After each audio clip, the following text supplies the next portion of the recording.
O governo Bolsonaro foi o governo mais personalista da história da República.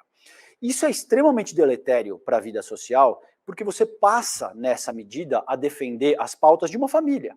Então, políticas que deveriam ser atreladas ao Estado, que deveriam, em última análise, responder à seriedade que isso demanda, você está lidando com a vida de centenas de milhões de pessoas. Esse governo se comporta de uma forma muito personalista, no que diz respeito às próprias relações externas do país, no que diz respeito à forma como esse tipo de assunto é manejado. O Bolsonaro, ele se articula de uma forma como se todas as disposições da República estivessem a serviço dos interesses pessoais dele, da família dele. Então, nessa medida, ele utiliza algo dessa natureza para rechaçar, para retaliar alguém que ele entende que efetivamente se tornou um desafeto nesse momento. Então isso é seríssimo, a meu ver, agrava a condição do próprio Jair Bolsonaro. A gente vai falar um pouco mais disso possivelmente adiante, mas existe um sem número de crimes que ele cometeu no exercício da presidência, enquanto chefiando o Poder Executivo, e isso não é diferente. Então, ele continua adotando o mesmo tipo de postura, continua adotando um viés absolutamente personalista, infantil. As consequências são seríssimas, vista o que aconteceu quando ele perde a eleição e não reconhece a derrota no pleito.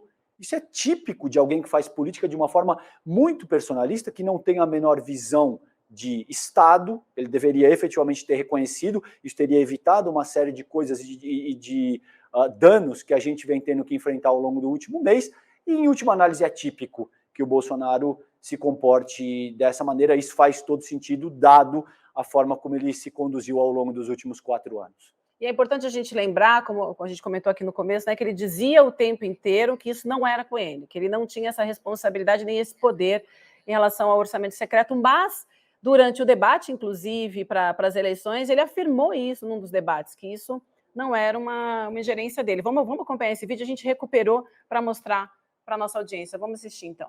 Orçamento secreto, Davi, eu vetei. O Congresso derrubou o veto com apoio das senadoras aqui. Eu não tenho qualquer acesso ao orçamento secreto. Então, realmente, esse dinheiro, 18 bilhões atualmente, poderia não, seria muito melhor distribuído para outras áreas do governo. Agora, pela segunda vez, você tem razão, não em tudo que você falou. Iam derrubar o veto de novo.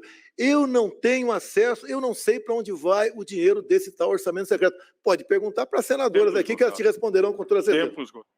Que coisa curiosa, né? Eu não tenho acesso ao orçamento secreto, todo mundo sabe que o orçamento secreto sempre foi usado em troca de favores políticos, né? Lira sentou em cima de pelo menos 200 pedidos de impeachment, agora que ele não precisa mais do Lira, de repente ele ganhou acesso ao orçamento secreto. É engraçado, né, César? Porque o bolsonarismo, não só o bolsonarismo, como a extrema-direita como um todo, mundialmente, tem diversas verdades.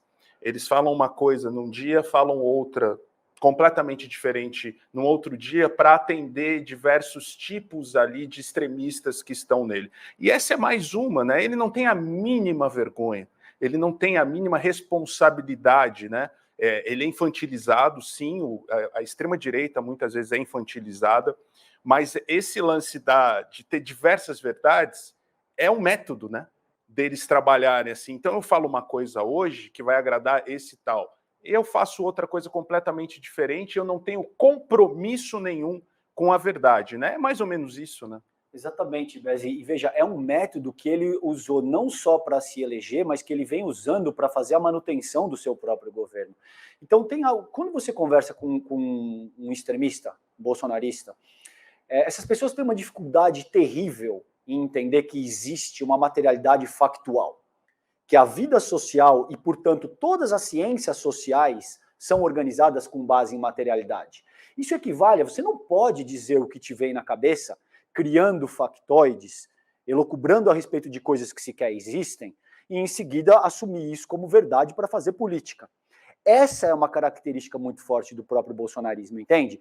Então, em dado momento, ele diz que ele não tem autonomia nenhuma sobre o orçamento secreto, depois ele vem e veta o orçamento secreto no sentido de retaliar o que ele entende agora ser um opositor político. Em determinado momento, ele resolve dizer que vacina, por exemplo, está atrelada com AIDS. Ele usa arroba para falar de negros, ele diz que a filha nasceu mulher porque o pai fraquejou no momento da concepção, e assim por diante, entende? Então ele vai criando factoides à medida que esses factoides interessam para defender a postura que ele está avançando naquela ocasião.